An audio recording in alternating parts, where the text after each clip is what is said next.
कारंजात 17 लाखांची घरफोडी उघड, एक आरोपी जेरबंद, 16 लाखांचा मुद्देमाल जप्त।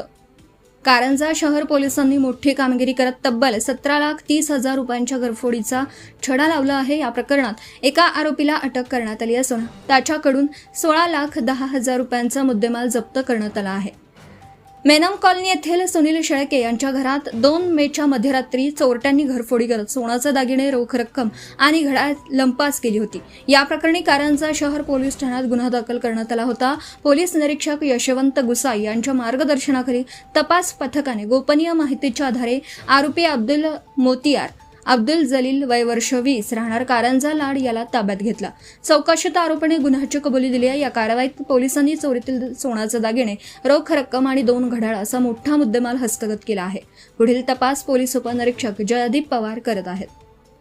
प्रतिनिधी आरिफ पोपटे, कारंजा, धुमाकूळ, महाराष्ट्र न्यूज नेटवर्क। आपल्या परिसरातील ताज्या आणि महत्त्वाच्या बातम्या पाहण्यासाठी आजच आपल्या धुमाकूळ महाराष्ट्र न्यूजला YouTube वर सबस्क्राइब करा आणि बेल आयकॉन प्रेस करा।